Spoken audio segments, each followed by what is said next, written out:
अखण्डमण्डलाकारं व्याप्तं येन चराचरं तत्पदं दर्शितं येन तस्मै श्रीगुरुवे नमः। शङ्करं शङ्कराचार्यं केशवं बादरायणं शूद्रभाष्यकृतौ वन्दे भगवन्तौ पुनः पुनः। ईश्वरो गुरुरात्मेति मूर्तिभेदविभागिनी व्योमवद्यात्मदेहाय दक्षिणामूर्तये नमः. பவித்ர இந்திரயானி நதிக்கரையில் அமர்ந்து கொண்டு மௌலி ஞானேஸ்வர் மகாராஜின் கிருபையால் அவரது தங்கை எழுதிய தாட்டேஜி அபங், முக்தாபா எழுதிய தாட்டேஜி அபங்கத்தின் 9வது, மொத்தமே 12 அபங்கங்கள், அதில் 9வது அபங்கத்தை இன்று நாம் காணவிருக்கின்றோம். முதலில் அந்த ஒட்டுமொத்த அபங்கத்தின் சாரத்தை விரைவாக சொல்லிவிட்டு ஒவ்வொன்றையும் நாம் விரிவாக பார்க்கலாம். கற்பனையான பற்றுக்களையும் உலகியல் அடையாளங்களையும் கைவிடுங்கள். ஒரு ஞானிக்கு அந்த விடுதலையே உண்மையான சமாதி நிலையாக மாறிவிடுகிறது.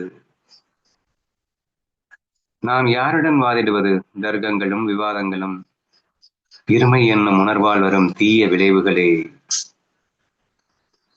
வரப்போவதை உங்களால் புரிந்து கொள்ள முடியாவிட்டால் சேற்றில் ஆழமாக மூழ்கும் ஒருவரை போலவே நீங்களும் ஆவீர்கள். இந்த அடங்காத மனமே விளையாட்டுக்களை காட்டுகிறது. பாவம், மற்ற உயிர்கள் இந்த உலகச் சூழலில் சிக்கி தவிக்கின்றன. நடப்பவை அனைத்தும் இந்த இறைவனின் செயலே. இதில் எந்த ஒரு மனிதனும் நான் செய்தேன் என்று எதை சொல்லிவிடத்தான் முடியும்? மீண்டும் அந்த தூய நல்வழியை பின்பற்றுங்கள். ஞானேஸ்வரா, தயவு செய்து கதவை திறவுங்கள். இது இந்த அபங்கத்தினுடைய சாரம். இனி நாம ஒவ்வொன்றையும் எந்த மனோபாவனையில் முக்தாபாய் இதை விரிவாக எழுதியிருக்கின்றால், இதை எப்படி நம் வாழ்க்கையிலே அமல்படுத்தி நாம் ஆனந்தமாக வாழ முடியும் என்பதை விரிவாக காணலாம். ஓகேவா? அதுக்கு முன்னாடி தாட்டேஜி அபங்கனுடைய நோக்கம் என்ன அப்படின்னு சொன்னா, யாராவது நாம தவறே செய்யாம திட்டாங்க அப்படின்னு சொன்னா அவங்க மேல ரோசமோ கோபமோ வந்து உட்காந்து மூலையில உட்காந்து அழுதுட்டு இருக்கிறது வழக்கம். அம்மாதிரி சமயங்கள்ல இந்த தாட்டேஜி அபங்க நமக்கு மிகப்பெரிய அளவிலே உதவிகரமாக இருக்கின்றன. அம்மாதிரி சமயங்களை குறிவைத்து அவர்களுக்கு ஞானத்தை புகட்டுவது போன்று அந்த அவர்களுக்கு ஆறுதலை தருவதாக நினைத்து கொண்டு, ஆனால் ஒட்டுமொத்த ஹையஸ்ட் நாலேஜையே கொடுத்தவர்களை ஞானியாகவே மாற்றவல்ல ஒரு கிரந்தம் தான் இந்த தாட்டேஜி அபங்கம். ஸோ அந்த நேரத்துக்கு சமாதானம் சொல்லல. அந்த மாதிரி அழுது கொண்டிருக்கும் போது அவள் தருகின்ற இந்த ஞானமானது அந்த நேரத்திற்கு மட்டுமல்லாமல் எப்போதும் பெர்மனண்டாகவே சமாதானம் தரக்கூடிய ஒரு கிரந்தமாக இது அமைந்திருக்கின்றன அப்படிங்கிறது எல்லாருக்கும் தெரியும். எனிவே, இப்போ நம்ம அந்த ஃபர்ஸ்ட் ஒன்ல என்ன இருக்கு அப்படின்றத பார்க்கலாம். சாண்டி கல்பனா உபாதி தீச்ச சாதுலா சமாதி. மிக அற்புதமான ஒரு விரியா நான் பாக்குறேங்க. ஃபேண்டாஸ்டிக்கான ஒரு மிக மிக மிக மிக ஆழமான, ஆழத்திலும் ஆழமான வரிகள் இவைகள். இப்போ நம்ம அந்த சிச்சுவேஷன் ஓரியன்டாவே நம்ம திங்க் பண்ண ஆரம்பிப்போம். ஒருத்தன் யாராவது திட்டாங்க அப்படின்னு சொல்லிட்டு அவங்க மேல ஒரு வெறுப்புல ஒரு மூலையில உட்காந்து இருந்தா அவன் என்ன பண்ணிட்டு இருப்பாங்கன்னு நினைக்கங்க? அவன் சும்மா எல்லாம் அழமாட்டாங்க. அந்த அழுது கொண்டிருக்கும் போது டன்ஸ் கணக்குல கற்பனை ஓடிக்கிட்டே இருக்கும். இவன் யாரு என்ன திட்டுறதுக்கு? இவன் ஒரு மனுஷன், இவன்லாம் என்ன திட்டுறதா என்ற மாதிரியான கற்பனைகள். அப்புறம் ரிவெஞ்சிங் தாட்ஸ். அவனை இன்னைக்கு இவனை வந்து ஒண்ணு பண்ணாம விடக்கூடாது, இவனுக்கு வந்தா இருந்தா எப்படின்னு தெரிஞ்சிருக்கும், இவனுக்கு நம்ம வந்து ஏதாவது பண்ணாதான் இவனுக்கு புரியும் நம்ம கஷ்டம் என்னன்னு என்று இந்த மாதிரி சொல்லி மாறாது.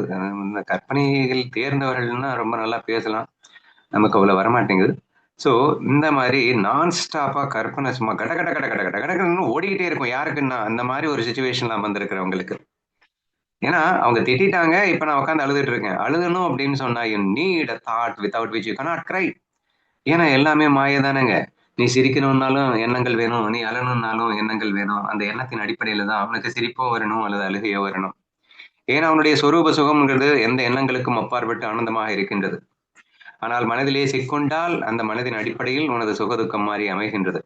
அப்ப எவன் ஒருத்தன் தன் சுரூபத்தை மறந்து இந்த மாதிரி எவனோ ஒருத்தன் திடீர்னு உட்காந்து அழுதுன்னு இருக்கானோ அவனுடைய மனம் எப்படி போகும் அப்படின்னா அகங்காரத்தின் காரணமாக, நான் வேற அவன் வேற என்று நினைத்ததன் காரணமாக, நானே எப்பயுமே டாப்ல இருக்கணும் என்ற ஒரு வேட்கையின் காரணமாக, இவன் என்ன திட்டுறதா என்று ஆரம்பித்து எண்ணங்கள் கரடுமுரடாக ஓடிக்கொண்டே இருக்கும் என்பது யாரும் நீங்க கண்டிப்பா மறுக்க போறது இல்லை அப்படின்னு நினைக்கிறேன். சரியா? சோ என்ன அழகா அவ யோசிச்சு எழுதியிருக்கான்னா, கற்பனையான இங்க வந்து சாண்டி கல்பனா உபாதி அப்படின்னு மட்டும்தான் கொடுத்துருக்கு. இந்த டிரான்ஸ்லேஷன்ல all imaginary attachments and worldly labours அப்படின்னு சேர்ந்து கொடுத்துருக்காங்க. சரியா? ஏன்னா பொதுவா வந்து கற்பனை அப்படிங்கிறது உன்னுடைய அந்த ஈகோ பேஸ்ல, உன்னுடைய பற்றுக்கள் பேஸ்ல, இந்த உலகியல்ல அழகியல் அடையாளங்களை அப்படின்னு சொன்னா அந்த ஈகோவை கைவிடுங்கன்னு அர்த்தம். சரியா? இப்ப நான் யாரு, நான் வந்து பெரிய அரசியல்வாதியாக்கும், நான் பெரிய பணக்காரனாக்கும், அப்படி இப்படின்னு ஏதோ வருது இல்லையா? ஸோ அந்த ஃபீலிங்ஸ். ஸோ என்ன ஏன் இப்படி பண்ணலையா, அவனும் வந்து என்னை திட்டிடக்கூடாதுன்றத பற்று. ஸோ பேசிக்கலி இந்த கற்பனையை வந்து இந்த ரெண்டை மையமாக வைத்திருக்கிறது அப்படிங்கிறதுக்காக ஜெமினி அழகா தான் டிரான்ஸ்லேட் பண்ணிருக்கு. பட் முத்தாபா என்ன சொல்றான்னா, சாண்டி கல்பனான்னா ஒட்டுமொத்த கற்பனை, கல்பனா உபாதி தீச்சி சாதுலா சமாதி. அதாவது கல்பனையை சாண்டின்னா தூர வைக்கிறது. உபாதினா என்ன?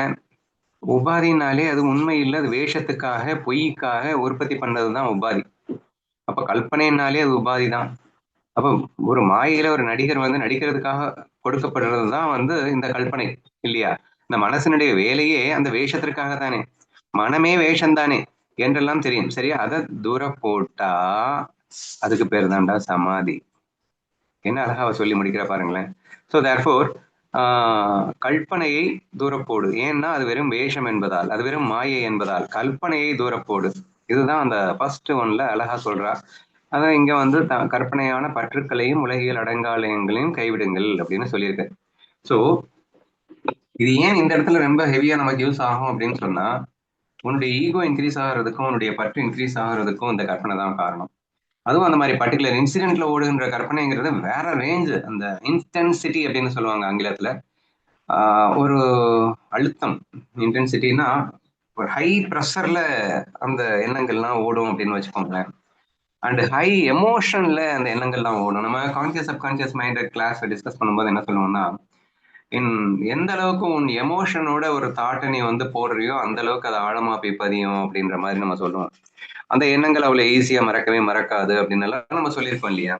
அப்போ அந்த மாதிரி எவனாவது திட்டான உட்காந்து அழுதுட்டு இருக்கும்போது அந்த இடத்துல உன்னுடைய அந்த எமோஷனுடைய வேகம் எப்படி இருக்கும்னா வேற லெவல்ல இருக்கும். அப்ப அது என்ன பண்ணுது? கற்பனையை வேற லெவல்ல இன்க்ரீஸ் பண்ணுது. அந்த கற்பனை அது என்ன பண்ணுது? லைக்ஸ் அண்ட் டிஸ்லைக்ஸையும் ஈகோவையும் வந்து கண்ணா பின்னான்னு எகிரி விட்டுடுது. சரியா? அப்போ இத்தனை அபங்கஸ்ல தெளிவா சொல்லிட்டான், உன் ஈகோ தான் காரணம், நீ ஒன்னஸ்வில்ல இல்லாம இருக்கிறது தான் காரணம், இந்த உலகத்துல எல்லாருமே ஞானிங்க தான், யார் என்ன சொன்னாலும் அது அட்வைஸா தான் பார்க்கணும், எல்லாமே சொல்லி முடிச்சிட்டாங்க. பட் இப்ப வந்து ரொம்ப அருமையா ஸ்ட்ரைட்டாவே ஒரு விஷயத்த நம்ம சொல்லி காட்டுறாங்க, பிவேர் ஆஃப் யுவர் கல்பனா அப்படின்னு சொல்லிட்டு. அதாவது உங்கள் கல்பனையிடமிருந்து மிகவும் எச்சரிக்கையாக இருங்கள் அப்படிங்கிற ஒரு எச்சரிக்கை உணர்வை கொடுக்கிறார். ஏன்னா அந்த சிச்சுவேஷன்ல ஓடக்கூடிய அந்த கற்பனைகள் என்பதை உன்னை அதல பாதாளத்தில் தள்ளி விடுகின்றது என்பதை மறந்து விடாதே. அண்ட் இன்ஃபேக்ட் உன்னுடைய ego likes and dislikes increase பண்றதே இந்த தாட்ஸ் தான் அப்படிங்கிறத நீ மிஸ் பண்ணிடாது. அண்ட் தேர்ஃபோர் இப்ப என்ன பண்ணணுங்கிறதையும் அடுத்து சொல்லிட்டா. என்ன பண்ணணும்? அதை தூர போடு. சரி, ஓகே, தூர போட்டா என்ன நடக்கும்? ஒரு ஞானிக்கு அந்த விடுதலையே உண்மையான சமாதி நிலையாகும். தீச்சி சாதுலா சமாதி, அதுதான்டா சமாதியே அர்த்தம். உன்னுடைய அல்டிமேட் கோலு. ஏன் நீ சாதுன்னா இந்த இடத்துல நமக்கு தான் அர்த்தங்க. சாதுன்னா யாரு? சாதகன். சமாதி அடைய வேண்டும் என்று துடித்துக் கொண்டிருக்கின்ற நம் போன்ற சாதகன், பிரம்மத்தோடு பிரம்மமாக மாறிவிட வேண்டும் என்று நினைக்கின்ற சாதகன். சரியா? ஒரு ஆன்மீகவாதிக்கு சாது அப்படின்னு பேரு. சரியா? சாதகன்னு பேரு. ஓகேவா? அப்போ ஒரு சின்ன ஹிண்ட் எவ்வளவு அழகா சுட்டி காட்டுறான்னா, உன்னுடைய அல்டிமேட் கோலே நீ ரீச் பண்ணிடலான்டா நீ இதை ஸ்டாப் பண்ணா. அந்த முட்டாள்தனமான எண்ணங்கள் ஓடிக்கொண்டு இல்லையா, அந்த நேரத்துல அதை நீ வந்து தேவையில்லாம ஓட்டிட்டு இருக்கு, அது உன்னை அதில் பாதாளத்துல கொண்டு வந்து விடணும்னு சொன்ன. பட் அதை மட்டும் நீ ஸ்டாப் பண்ணிட்ட அப்படின்னு சொன்னா, no more work is there அப்படிங்கிறா. நீ அதை ஸ்டாப் பண்ணாலே போதும், உன்னுடைய கோல் நீ அச்சீவ் பண்ணிடுவ அப்படிங்கிறா. நீ சமாதி ஆயிடுவ அப்படின்னா பிரம்மத்தோடு பிரம்மமாக கலந்து விடுவாய். உன்னுடைய உயரிய நோக்கம் அங்கே நிறைவேறப்பட்டது. நீ பிறந்த நோக்கம் நிறைவேறியது. நீ ஆன்மீகத்தின் உச்சகட்ட நிலையை எய்திவிட்டாய். வேற என்ன வேணும்? அப்போ ஒரு ஞானிக்கு இந்த விடுதலைன்னா எந்த விடுதலை? மனதின் கற்பனைகளில் இருந்து கிடைக்கும் விடுதலையே அதை சமாதி என்று நாம் இங்கே அழைக்கின்றோம். அண்ட் திஸ் இன் ஃபேக்ட் உண்மையான சமாதி என்று அழைக்கின்றோம். இங்க தெளிவா சொல்லியிருக்கா, தீச்சி சாதுலா சமாதி, உண்மையான சமாதின்னு எடுத்துக்கோங்க. சமாதினாலே உண்மைதானே. ஸோ தேர்ஃபோர் எவ்வளவு ஒரு சிம்பிளான ஒரு விஷயத்த அப்படியே போற போக்குல தூவி விட்டு போயிருக்கான்னு பாருங்களேன். டேய் லூசு, உட்காந்து அழுதுட்டு இருக்கியே, நீ அழுதுட்டு இருக்கும்போது என்ன பண்ணிட்டு இருக்கேன்னு புரியுதா? கல்பனா, உபாதியான கல்பனா அப்படிங்கிறதுனாலதான் இவ்வளவு நீ பண்ணிட்டு இருக்க, அழுதுட்டு இருக்க. அழுகைக்கு காரணமே அதுதான்னு புரிஞ்சுக்கோ. நீ அதை மட்டும் தூரத்துக்கு போட்டேன்னா அடுத்த செகண்ட் நீ சமாதியே அடைஞ்சிடலாம், உன்னுடைய இலக்கையே நீ அடைஞ்சிடலாம். சோ அதனால அந்த கல்பனை அப்படிங்கிறத நீ தயவு செய்து தூக்குப்பையில போடு. கற்பனை தான் ஒரு மனுஷனை வந்து பாடா படுத்துது அப்படிங்கிறத இதை விட பெஸ்ட் எக்ஸாம்பிள் எப்படி சொல்றது? ஐ திங்க் போதும்னு நினைக்கிறேன். So it's very important line. நீங்க எப்பயுமே என்ஷூர் பண்ணிக்க வேண்டிய விஷயம் இதுதான். நம்ம எப்படி கற்பனையை ரன் பண்ணிட்டு இருக்கோம் அப்படின்னு பாருங்க. மேக்சிமம் கற்பனையை ஸ்டாப் பண்றது எவ்வளவோ பெருசுங்க. இல்லைங்க கற்பனையெல்லாம் என் மனசு நிற்காதுங்க, பரவாயில்ல விடு. ஆனா அட்லீஸ்ட் பக்தியை நோக்கி உன் கற்பனை செல்கிறதா? பஜனையை நோக்கி உன் கற்பனை செல்கிறதா? ஞானத்தை நோக்கி உன் கற்பனை செல்கிறதா? மாத்து. அட்லீஸ்ட் உன்னால இந்த கற்பனையை ஸ்டாப் பண்ண முடியலன்னா நீ கற்பனையை மாத்து. இந்த ஞானத்தின் பக்கம் கற்பனையை திருப்பு. அதாவது நீ பண்ணு. ஆனா நீ பண்ணுகிற கற்பனை பற்றி ஈகோ அண்ட் லைக்ஸ் அண்ட் டிஸ்லைக்ஸை இன்க்ரீஸ் பண்ற மாதிரி கற்பனையா தான் இருக்கு. அதுவும் பர்டிகுலர் அந்த சிச்சுவேஷன்ல ரொம்ப ஹெவியாவே இருக்கும். அதனால தயவு செய்து கற்பனையை ஸ்டாப் பண்ணு, இல்லைன்னா திசை திருப்பு அப்படின்ற மாதிரி நமக்கு சொல்ல வரதா புரிஞ்சுக்கோங்க. And if you do like that அப்படின்னா, ஸ்டாப் பண்ணிட்டேன்னா அதுவே சமாதின்னு நான் சொன்னேன்.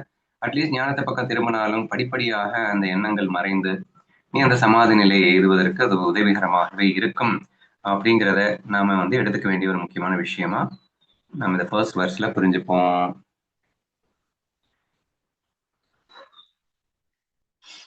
நெக்ஸ்ட் ஒன்ல என்ன சொல்லியிருக்கான்னா, வாத காலவா கவனால. வாத காலாவா கவனால. வாத காலாவா கவனால. நெக்ஸ்ட் உபகா துதாட்டா. அவகா துவைதாச்சா காலா. துவைதாச்சா காலா. இது எனக்கு மராட்டியில சுத்தமா புரியல. இங்கிலீஷ்ல படிச்சா புரியுதான்னு பார்க்கலாம். With whom should one argue? All conflict and debate are merely the harmful effects of the sense of duality. ஓ, வாதன்னா இங்க ஆர்குமெண்டா?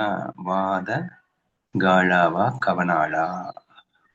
நாம் யாருடன் வாதிடுவது? தர்க்கங்களும் விவாதங்களும் இருமை என்ற உணர்வால் வரும் தீய விளைவுகளே. சரி, என்ன சொல்ல வரேன்னா, எந்த அளவுக்கு இன்சைட்டா முக்தாபாய் திங்க் பண்ணியிருக்கா அப்படிங்கிறது மட்டும் நல்லாவே புரியுது. மறுபடியும் நம்ம சிச்சுவேஷனுக்கு போயிடலாம். ஏன்னா எந்த சிச்சுவேஷன்ல இந்த அபங்கம் எழுதப்பட்டிருக்கிறது situation is very very important. என்ன சிச்சுவேஷன்? யாரோ என்ன நெகட்டிவா பேசிட்டாங்க, தப்பா பேசிட்டாங்கன்னு உட்காந்து நம்ம அழுதுட்டு கொண்டிருக்கிற அந்த சிச்சுவேஷன். அந்த சிச்சுவேஷன்ல நான் கற்பனைன்னு சொன்னோம்ல, அந்த கற்பனை வந்து கண்டிப்பா நல்லா நீங்க டீப்பா திங்க் பண்ணி பாத்தீங்கன்னா வேற லெவல் ஆர்கியூமெண்ட்ல இருக்கும். அதாவது எய்தர் அவனே அவனுக்குள்ள ஆர்கியூ பண்ணிட்டு இருப்பான், அல்லது இன்கேஸ் வந்து யாரோ ஒரு சாதுவோ யாரோ ஒருத்தர் வந்து, இல்ல நானே வந்துன்னு வச்சுக்கோங்களேன், அவங்க முன்னாடி வந்து உட்காந்துட்டு, டே கண்ணா என்னடா வாட் ஹேப்பன்டா அப்படின்னு நான் சொன்னேன்னு வச்சுப்போம். ஆரம்பிக்கங்க பாருங்க ஆர்கியூமெண்ட். பல முறை நான் தோத்து போயிடுவேங்க. ஈவன் 1 hour கண்டினியூ ஆனாலும் ஆர்கியூமெண்ட்ல நான் தான் தோப்பேன். I would have been able to explain all the knowledges one by one. என்ன நீங்க அழ வேண்டிய அவசியமே இல்லை, நீ எதுக்கு தேவையில்லாம அழுதுட்டு இருக்கேன்னு இல்ல அவங்க பாயிண்ட்ஸ் எடுத்து வைக்கிறாங்கன்னு வச்சுக்கோங்க. இவங்க எப்படி திட்டலாம், அவங்க திட்டினா என்ன திட்டலன்னா என்ன. ஃபர்ஸ்ட் நம்ம என்ன பண்ணுவோம், அவங்க திட்டவே இல்லை நீ தப்பா புரிஞ்சுக்கிறேன்னு சொல்லி ட்ரை பண்ணுவோம். அந்த ஆர்கியூமெண்ட்லாம் தோத்து போயிடுவோம். சரி அவங்க திட்டுறதாவே வச்சுக்கோ, ஆனா அவங்க மேல லவ் தானே காட்டணும், நீ எதுக்கு இப்ப உட்காந்து அழுதுட்டு இருக்க, அவங்க திட்டினா அவங்க தானே கஷ்டப்படணும், நீ ஏன் கஷ்டப்பட்டுட்டு இருக்க. ஆஹா இல்ல அவங்க என்ன பண்ணாங்கன்னு புரிஞ்சு பேசுறாங்களா, புரியாம பேசுறீங்களா, நீங்க என்ன அவங்களுக்கு சப்போர்ட் பண்ணிட்டு இருக்கீங்களா அப்படின்னு ஆரம்பிச்சு They will keep fight and argue and they try to prove themselves as if they are 100% right. அவன் வந்து 100% பெரிய ஞானி ஆட்டம், தான் உத்தமன் ஆட்டம், தான் எந்த தவறும் செய்யவில்லையான ஆட்டம், அப்படிப்பட்ட என்ன இப்படி எல்லாம் அவர்கள் செய்கிறார்கள். சோ இந்த மாதிரியான அந்த ஆர்கியூமெண்ட் அப்படிங்கிறது அந்த கற்பனையிலும் இருக்கும். தவறு யாராவது நல்ல விஷயத்த அவங்க கிட்ட பேச போனாங்கன்னா தவறுதலா கூட அவர்கள் அதை ஏற்றுக்கொள்ள போவதில்லை. நான் செய்தது சரியே என்ற அந்த வாதம் அந்த நேரத்துல ரொம்ப ஹெவியா இருக்கும் அப்படிங்கிற விஷயத்த நான் யோசிச்சு பாக்குறேன். அதனாலதான் அவ்வளவு அழகா திங்க் பண்ணிருக்கா. கண்ணா, அந்த கல்பனை அப்படிங்கிறது எவ்வளவு டேஞ்சர்னு முதல்ல சொன்னேன். ஆனா அந்த நேரத்துல நீ கல்பனை பண்றதோட கல்பனையிலயும் என்ன பண்ற, அல்லது யாராவது வந்து உனக்கு அட்வைஸ் பண்ணா கூட நீ என்ன பண்ற, வாதம் செய்கின்றாய். என்ன வாதம் பண்ற? நான் பண்ணது ரைட்டுன்னு நினைச்சுக்கிட்டு நீ வாதம் பண்ணிட்டு இருக்க, அவங்க பண்ணது தப்புன்னு வாதம் பண்ற. அவ அழகா அடுத்த வரியில சொல்றா, அதாவது துவைத்தாட்சா காலா, ரெண்டாவது ஒண்ணு இருந்தாதானடா ஆர்கியூமெண்டே பண்ணணும். ஸ்ட்ரைட்டாவே ஹையர் நாலேஜ்ல அடிக்கிறா. ஏன்னா நீங்க அந்த லோயர் நாலேஜ்ல மறுபடியும் சொன்னோம்னா முக்தாபாய் டிகிரி மறுபடியும் நீங்க வந்து 100 மணி நேரம் ஆர்கியூ பண்ணிட்டு இருப்பீங்க. அதனால முக்தாபாய் புரிஞ்சுக்கிட்டா, ஐயோ இந்த மாதிரி ஆர்கியூ பண்றவனுக்கு எல்லாம் வந்து இந்த நாலேஜ் எந்த நாலேஜ் கொடுக்கணும்னு யோசிக்கிறா. அப்போ ஆர்கியூ பண்றவனுக்கு நாலேஜ் கொடுக்கணும்னா லூஸ் இங்க ஆர்கியூ பண்றதுக்கு யாருமே இல்ல, இருக்கிறதே நீ மட்டும்தான். இப்ப உன்னை திட்டினதே நீ தான். இப்ப நான் தான் ரைட்டு அப்படின்னு நீ வந்து யார்கிட்ட ஆர்கியூ பண்ணிட்டு இருக்க? உங்ககிட்டயே தான் ஆர்கியூ பண்ணிட்டு இருக்க. திட்டினதும் நீ தான், திட்டுப்பட்டதும் நீ தான்டா லூஸ் அப்படிங்கிற மாதிரி ஸ்ட்ரைட்டாவே உச்சக்கட்ட நாலேஜை கொடுத்தாலாவது ஆர்கியூமெண்ட் ஸ்டாப் ஆகுமா அப்படின்னு நினைச்சுதான் இந்த வரியை அழகாக எழுதியிருக்கிறாள் அப்படின்னு எனக்கு தோணுதுங்க. இதை நம்ம பண்றோமா இல்லையா நல்லா யோசிச்சு பாருங்க. இந்த மனம்னு ஒண்ணு இருக்கே, ஐயா பாப்பா பாப்பா நம்மள நாசக்காடு பண்ணதுக்குன்னே வந்து அதை நம்ம யூஸ் பண்ணிட்டு இருக்கோம். இறைவன் கொடுத்த அந்த மனதை நம்ம தப்புன்னு சொல்லக்கூடாது. இறைவனா இருந்து கொண்டு நமக்கு நாமே கொடுத்து கொண்டது தானே. நம்மோடு நாம் விளையாடி மகிழ்வதற்காக நாமே தானே உடல் மனம் புத்திகளாக விரிந்திருக்கின்றோம். விரிஞ்சதுக்கு அப்புறம் ஆனாலும் இந்த ஒரு மனசுக்குள்ள மாட்டிக்கிட்டு, அதாவது இந்த பாடிக்குள்ள மாட்டிக்கிட்டு, ஈகோக்குள்ள மாட்டிக்கிட்டு அப்பா அப்பா அப்பா நம்ம பண்ற கூத்து தான் இங்க அழகா அவ சிந்திக்கிறா. ஸோ நீங்க யோசிக்க வேண்டிய ஒரே ஒரு விஷயம் என்னன்னா, ஆர்கியூமெண்ட் அப்படிங்கிறது இந்த ஈகோவுக்கு லைக்ஸ் அண்ட் டிஸ்லைக்ஸுக்கு முக்கிய காரணம் நான் என்ன சொன்னேன், கற்பனைன்னு நான் முதல்ல மொட்டையா சொன்னேன். ஆனா அந்த கற்பனையினுடைய தீவிரம் அப்படிங்கிறதே ஆர்கியூமெண்ட்ல தான் இருக்கு. எனக்கு தெரியுங்க, நான் வந்து ஒரு சமீபத்துல ஒருத்தர் 2 பேரை பார்க்கறேன்.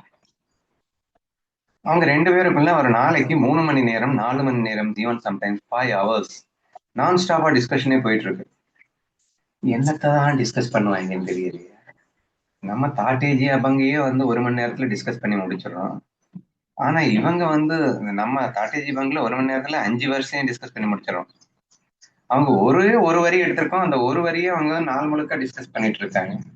ச்சே, என்ன ஒரு திறமை என்று நம்ம யோசித்துக் கொண்டிருக்கும் போது சரியாத்தனமா நம்ம அந்த சைடு போக வேண்டியதாயிருச்சு. காது அந்த பக்கம் வேற விழுந்து தொலைஞ்சிருச்சு. ஆட பார்த்தீங்கன்னா நான் தான் சரி நான் தான் சரின்னு 2 பேரும் மாறி மாறி ஆர்கியூ பண்ணிட்டு இருக்காங்க. இது என்னங்கடா நடக்குது? 2 பேரும் அவங்க ஈகோவை நிரூபிக்கிறதுக்கு ட்ரை பண்ணிட்டு இருக்காங்களா?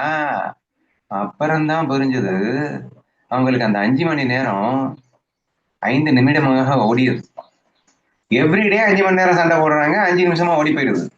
எங்கதான் அவங்களுக்கு டாபிக் கிடைக்குது பேசுறதுக்கு? நம்ம ஏக்நாத் பாகவதத்தையும் சங்கதேவ பதாஸ்தியும் தேடி தேடி போயிட்டு எந்தையாவது பேசணும்னா என்ன பேசுறதுன்னு யோசிச்சு பேச வேண்டியதா இருக்கு. ஆனா இவங்களுக்கு இன்ஸ்டன்ட்ல டாபிக் கிடைக்குது. டாபிக் என்ன பண்ணாங்க? டாபிக் நீ பண்ணது தப்பு, இல்ல நீ பண்ணதுதான் தப்பு. மாறி மாறி பேச ஆரம்பிச்சோம் அப்படின்னா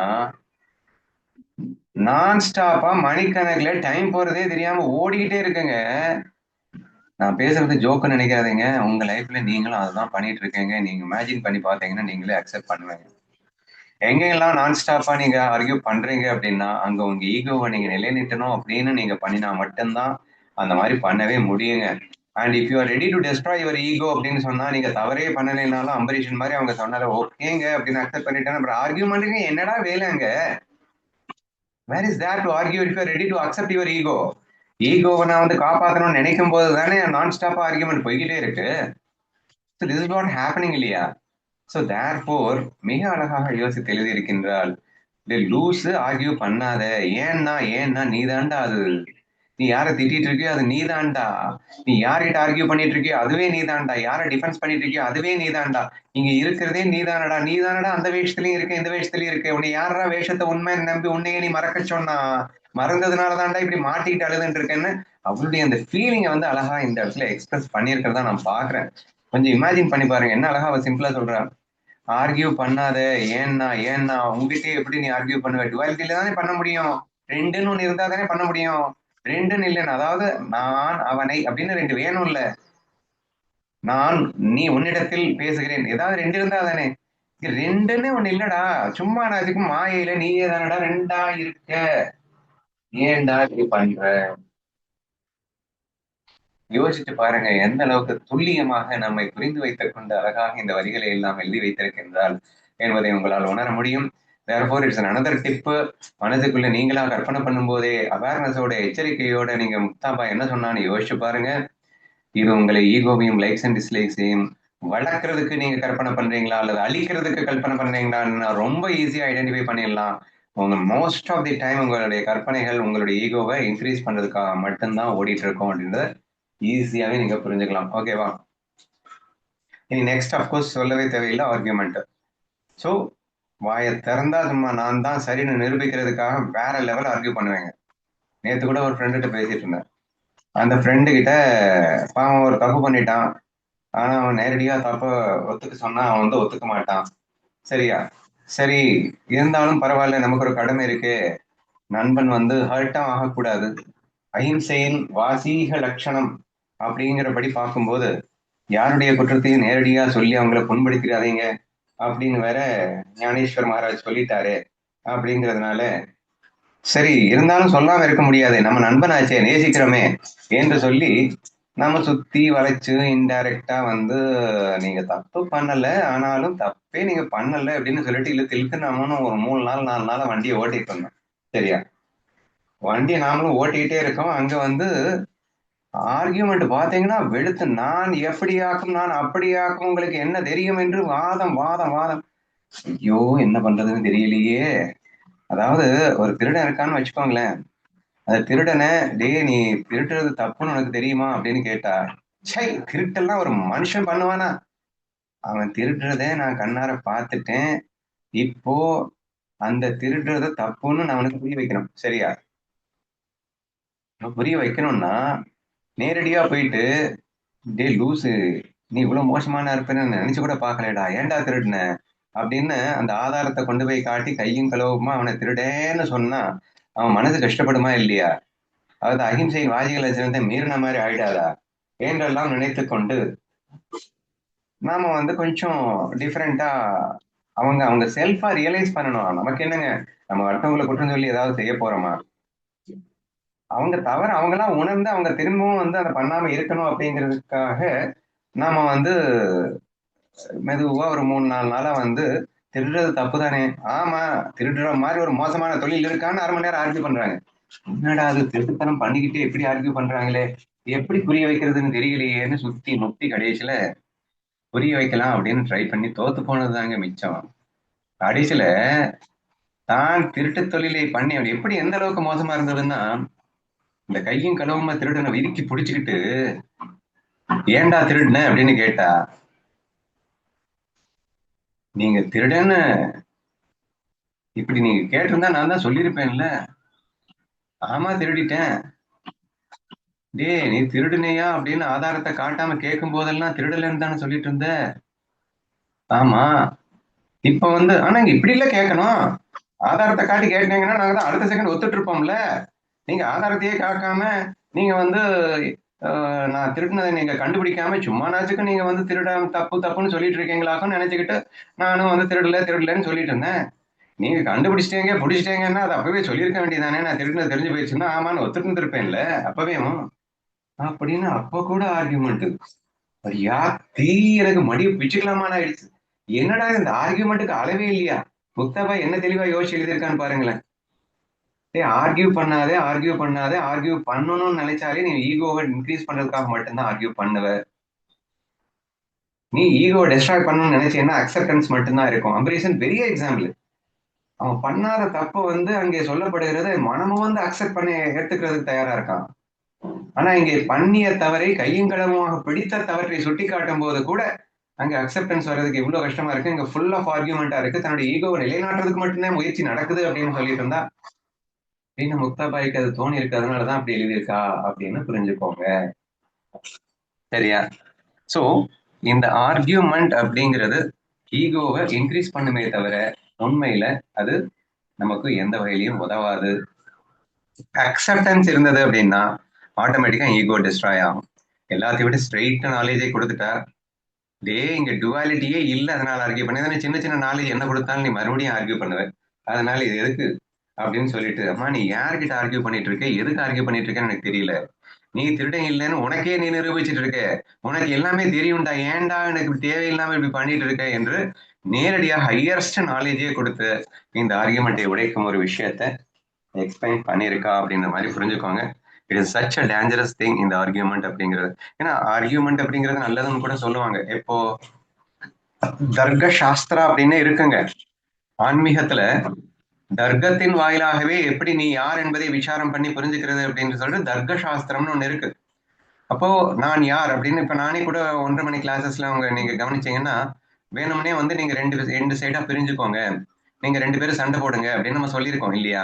சம்டைம்ஸ் நானே நாத்திகனா மாறிக்கிறேன், நீங்க எனக்கு கடவுள் இருக்கிறாருன்னு நிரூபிங்க அப்படின்னு சொல்லிட்டு நான் சண்டை போடுறது ரெண்டுல கவனிச்சிருப்பீங்க. சரியா? அப்போ இது தர்க்கம். எதுக்காக பண்றோம்? Intention is 100% pure.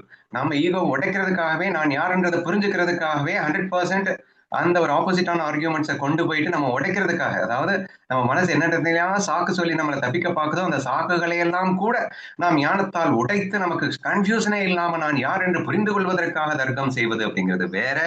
ஆனா நான் இந்த நானை நிலைநாட்டி என்னுடைய ஈகோவை பூஸ்டப் பண்ணிட்டு என்னுடைய லைஃப்ஸை இன்க்ரீஸ் பண்ணிக்கிறதுக்காக நான் ஆர்கியூ பண்றது அப்படிங்கிறது வேற அப்படிங்கிறது தயவு செய்து நல்லா புரிஞ்சுக்கோங்க. நான் ஏற்கனவே இந்த கற்பனையில சொல்லியிருந்தேன், இன்கேஸ் உன்னால கற்பனையை ஸ்டாப் பண்ண முடியலன்னா you have to divert in to the right direction. பக்திக்கும் பஜனைக்கும் உன்னுடைய மனசை டைவர்ட் பண்ணி கற்பனையை உன்னுடைய சாத்விக் குணத்தை இன்க்ரீஸ் பண்ற மாதிரியான கற்பனையா பண்ணி தொலைக்கணும் அப்படிங்கிறது ஃபர்ஸ்ட் ஒன்ல சொன்ன மாதிரியே இங்கேயும் சொல்றேன். இன்கேஸ் நீ தர்க்கம் பண்ணணும் அப்படின்னா அது அந்த நான் அழிக்கிறதுக்காக நீ தர்க்கம் பண்ணினா நீ உருப்படுவ, இல்லைன்னா தர்க்கம் பண்ணாமலே இரு. ஆனா அந்த நானை இன்க்ரீஸ் பண்றதுக்காக தர்க்கம் பண்றது அப்படிங்கிறது மிகப்பெரிய பைத்தியக்காரதனம். ஏனென்றால் ஏன்னா அங்க டுவாலிட்டியே இல்லை. நீ உன்னையே நீ நீ நீ ஆர்கியூ பண்ணி நீ உன்னையே வின் பண்றதுக்கு ட்ரை பண்ணிட்டு இருக்க என்றெல்லாம் நீ புரிந்து கொள்ள முயற்சித்தால் இந்த முட்டாள்தனமான ஆர்கியூமெண்ட்டை நாம் செய்ய மாட்டோம் என்று புரிந்து கொள்ளுங்கள்.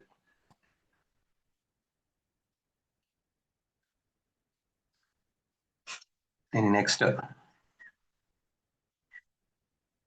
புடே உமஜேனா காய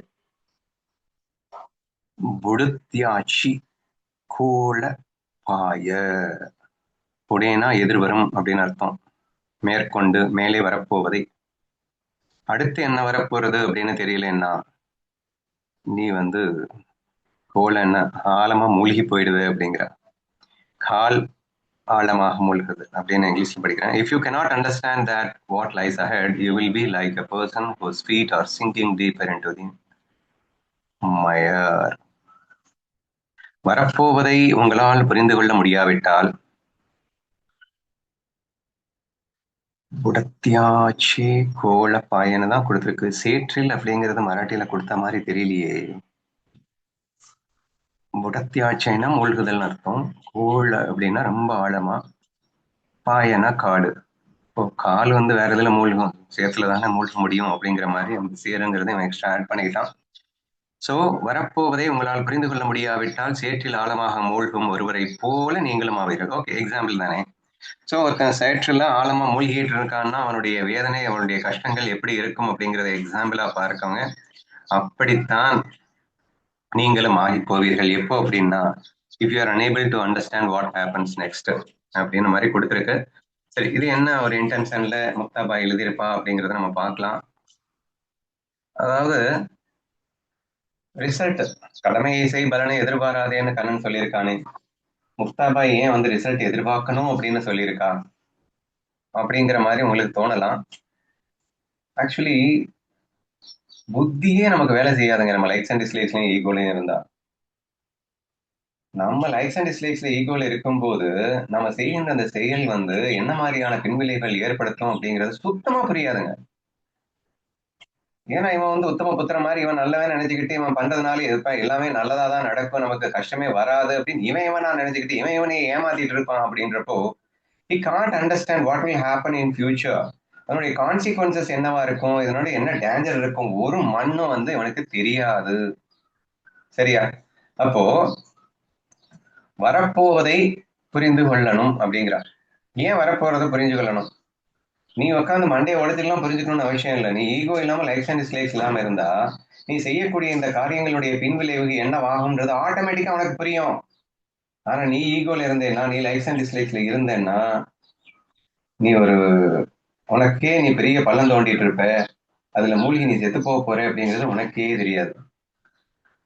அவன் அவனுக்கே ஆப்படிச்சுப்பான் அப்படின்ற கதையை நிறைய நான் சொல்லியிருக்கேன் இந்த மாதிரி விஷயங்கள். அதாவது அந்த ஈகோவை காப்பாத்திக்கணுன்றதுக்காக நீ எடுக்கின்ற ஒவ்வொரு முயற்சியும் உன் ஈகோவை கண்ணா பின்னா நீ எதிரடிச்சுக்கிட்டு தான் இருக்கும். அல்லது அந்த அந்த கணவன் மனைவிக்குள்ள ஆகட்டும், இந்த காதலன் காதலிக்குள்ள ஆகட்டும், எங்க வேணா நல்லா யோசிச்சு பாருங்க. இவங்க அந்த ஈகோவை நிலைநாட்டிக்கணுன்றதுக்காக எடுத்துக்கிற அந்த முயற்சி வந்து ஆட்டோமேட்டிக்கா இவங்களுக்கே ஆப்படிக்கிற மாதிரி தான் இருக்கும். உதாரணத்துக்கு சொல்லணும் அப்படின்னா, மனைவியை தன்னுடைய இணையை எப்போதும் தக்க வைத்துக் கொள்ள வேண்டும் அப்படின்னு சொல்லிட்டு ஒருத்தன் நினைக்கிறான். 2 டாக்டிக்ஸ் யூஸ் பண்றாங்களாமா. ஒருத்தன் வந்து ஃபுல்லஸ்ட் அத்தாரிட்டி யூஸ் பண்றான். அவ வீட்டுக்குள்ளேயே வச்சு பூட்டி வைக்கிறான். அவளை வந்து பயங்கரமா மிரட்டுறான். அப்படி இப்படின்னு சொல்லிட்டு ஹைலி டாமினேட்டிங் ஹஸ்பண்ட். சரியா? அப்போ இவளை வந்து நான் அடிமையா தான் வச்சுப்பேன் அப்படின்னு சொல்லிட்டு இவன் செய்யக்கூடிய ஆக்ஷன்ஸ் என்ன பண்ணும்? மனைவிக்கு இவனை விட்டு எப்படா பிச்சுக்கலாம் அப்படிங்கிற ஒரு தோற்றத்தை உண்டு பண்ணுமா இல்லையா?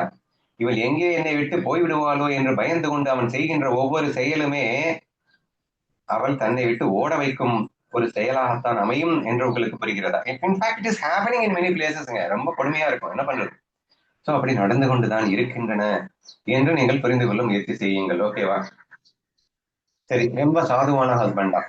இதை டாமினேட் பண்ணா எங்க வந்து பிச்சுப்பாலோ அப்படின்னு சொல்லிட்டு எல்லாமே அவங்களுக்காக சரண்டரா இருக்கிற மாதிரி, எல்லாமே அவங்களுக்காக எதையும் விட்டு கொடுக்குற மாதிரி கம்ப்ளீட்டா அடிமையா இருப்பான். கம்ப்ளீட்டா அடிமையா இருந்தா மட்டும் இவன் பேச்ச கேட்க போறா? என்ற அறிவு இருக்கா அவனுக்கு? நீ டாமினேட் பண்ணாலும் உன் பேச்ச கேட்க மாட்டா, நீ சர்வ அடிமையா அவளுக்கு இருந்தாலும் உன் பேச்ச கேட்க மாட்டா. ஆனா உனக்கு புரியல பாத்தியா? ஆக நீ எடுக்கிற இந்த முயற்சி எல்லாமே லூசத்தனமா தான் போய் முடியுது. நீ டாமினேட் பண்ணாலும் அவள் பிச்சுக்கு தான் போறா, நீ அவளுக்கு அடிமையான ரொம்ப சந்தோஷம்னு பிச்சுக்கு தான் போறா. அது ஏன் ஏன் அந்த முட்டாள்தனத்தை செய்ய வேண்டும்? அப்போ ஏன் செய்யணும்னு தெரியல. நீ அடிமையானா நீ நினைக்கிற உன்னுடைய ரிசல்ட்டும் உனக்கு ஃபேவரட்டா வரும்னு, டாமினேட் பண்ணா ரிசல்ட்டும் ஃபேவரட்டா வரும்னு தெரியல. அதான் என்ன சொல்றான்னா, வரப்போவதை அறிய மாட்டாய். ஏன்னா இன்ஃபீரியாரிட்டி காம்ப்ளெக்ஸ் இருந்தாலும் அறிய மாட்டேன், சுப்பீரியாரிட்டி காம்ப்ளெக்ஸ் இருந்தாலும் அறிய மாட்டேன். ஈகோ இருந்ததுன்னா வரப்போவதை நீ அறிய மாட்டாய். எந்த அளவுக்கு இன்னைக்கு அடிக்ஷன்ஸ்ல மாட்டிக்கிட்டு ஒவ்வொருத்தரும் கஷ்டப்படுறதெல்லாம் நீங்க பாக்குறீங்க. ஒரு எந்த வரைக்கும் போனதுக்கு அப்புறம் கூட அவங்க கான்சிக்வன்சஸ் என்னன்னு புரிஞ்சுக்கிறது இல்லை.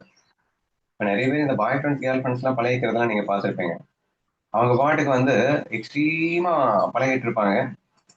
எல்லாம் முடிஞ்சதுக்கு அப்புறம், ஈவன் சம்டைம்ஸ் தாம்பத்தியம் கூட வச்சதுக்கு அப்புறம், எல்லாம் முடிஞ்சதுக்கு அப்புறம் ஒருத்த வந்து சரி நம்ம எப்ப கல்யாணம் பண்ணிக்கலாம்னு கேட்டா, கல்யாணமா என்ன லூஸ் மாதிரி கேட்டுருக்க, நம்ம இப்போ நான் அந்த ஃபீல்டே இல்லையே உங்ககிட்ட.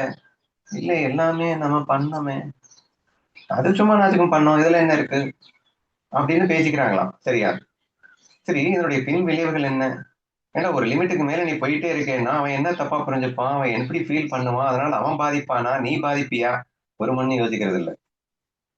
கடைசியில அவன் வந்து ரொம்ப வெக்ஸ் ஆகி அவன் தற்கொலை ரேஞ்சுக்கு போறான், இல்லைன்னா இவ்வளவு கொண்டுட்டு ஜெயிலுக்கு போறான். அந்த மாதிரி ரேஞ்சுக்கெல்லாம் கான்சிக்வன்சஸ் வருதுங்க. ஒரு மண்ணாங்கட்டியும் யோசிக்கிறது இல்லை. அதே மாதிரி இன்னொரு பொண்ணு, அவளுக்கு வந்து வேற லெவல்ல கான்பிடென்ட். அதாவது ஒரு விஷயத்த நம்ம பண்ணா நமக்கு பின்விளைவுகள் என்னவாகும்னு யோசிக்க தெரியணுமா அப்படின்னு நம்ம சொன்னோம். இன்னொரு பொண்ணு கேஸ் என்னன்னா, அவளுக்கு எதில் மேலேயுமே பற்று இல்லாத மாதிரி வேற லெவல்ல ஒரு பொண்ணை தன்னை டிஸ்க்ளோஸ் பண்ணிக்கிறான். ஈவன் இந்த மாதிரி பாய் ஃப்ரெண்ட்ஸோட சேர்ந்து இருக்கிறது, பல பாய் ஃப்ரெண்ட்ஸோட சுத்துறது, ஈவன் செக்ஸே வச்சுக்கிறது கூட அவளுக்கு வந்து ஒரு மேட்டராகவே தெரியறது இல்லை. அந்த அளவுக்கு இருக்கக்கூடிய ஒரு பொண்ணு, அவன் வந்து நினைத்துக் கொள்கிறார் தான் செய்கின்ற இந்த காரியங்கள் தனக்கு எந்த பின்விளைவுமே ஏற்படுத்தாது. ஏன்னா நான் அடிக்ஷன் ஆறேன், நான் இவன்கிட்ட ஒரு 4 நாள் இருப்பேன், அவன்கிட்ட ஒரு 4 நாள் இருப்பேன், அவன்கிட்ட நான் அடிக்ஷன் ஆக மாட்டேன். நான் என் இஷ்டத்துக்கு போயிட்டு இருக்கேன்.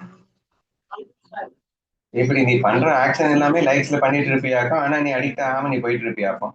இப்படியெல்லாம் முட்டாள்தனமாக அவர்கள் தங்களை தாங்களே சிந்தித்துக் கொண்டு கடைசியில் அந்த கதையில அவருக்கு என்ன ஆச்சு அப்படின்னு சொன்னா, ஒரு பையன்கிட்ட போயிட்டு நம்ம சும்மா அதுக்கு கொஞ்ச நாள் ரிலேஷன்ஷிப்ல இருக்கலாமா அப்படின்னு கேட்கிறான்.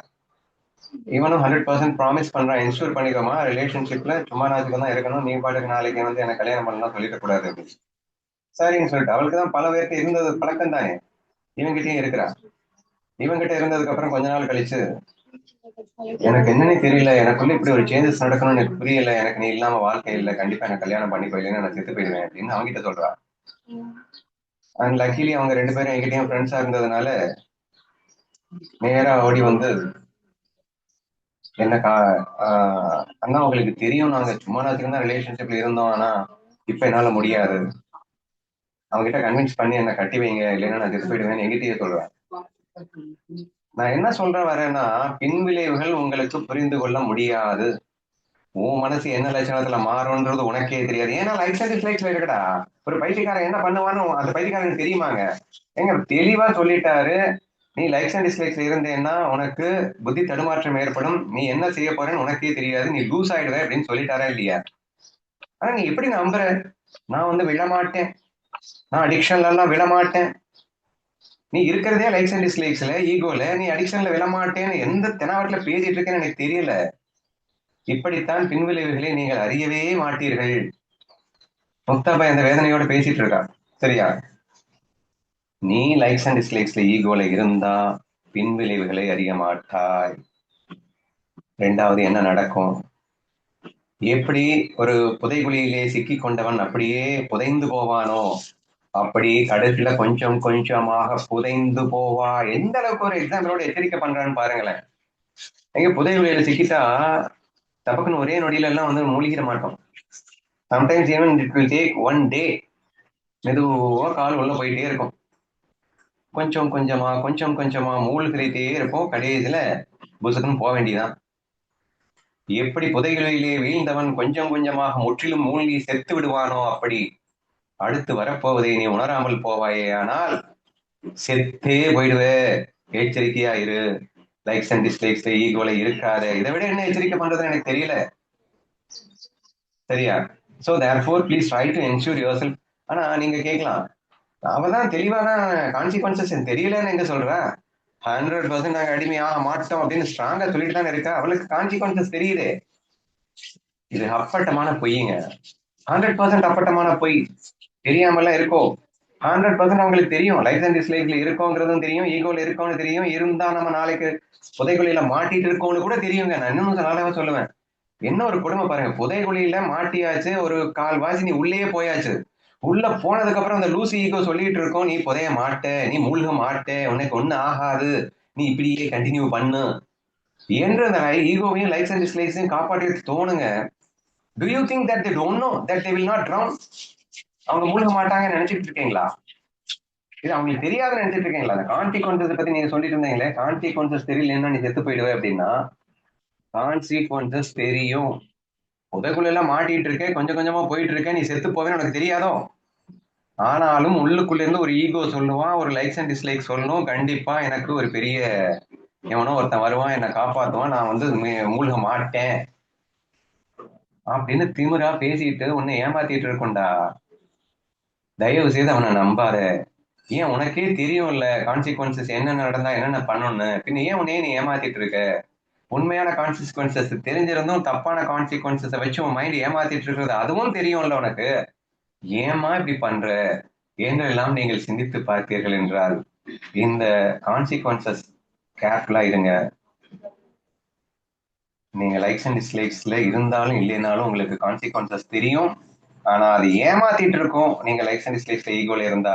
அதனால தயவு செய்து அந்த லைக்ஸ் அண்ட் டிஸ்லைக்ஸ் ஈகோ விடுங்க. நீங்க உங்களை நீங்க ஏமாத்திக்க மாட்டீங்க. இந்த சென்ஸ் தட் கான்சிக்வன்சஸ் தெளிவா புரிஞ்சுப்பீங்க.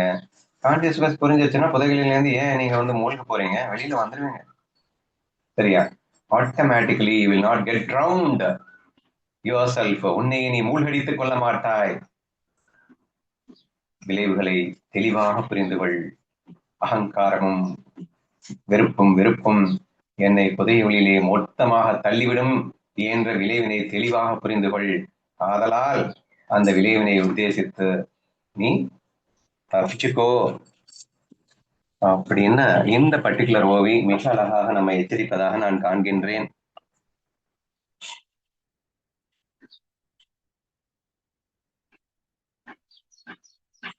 இனி ஃபைனல் ஒன் போர்த்து. ஏகமன் அந்த தெரியலையே. चेष्टा करी बूथी बापूदी संसारी बापुडी संसारी பூத்தே பாப்புடி சம்சாரி. முக்தாபாயினுடைய அந்த வேதனை அப்படிங்கிறது இல்ல, நம்மளை எந்த அளவுக்கு முக்தாபாய் நேசிக்கிறா அப்படிங்கறதெல்லாம் பாத்தீங்கன்னா அமேசிங்கா இருக்குங்க.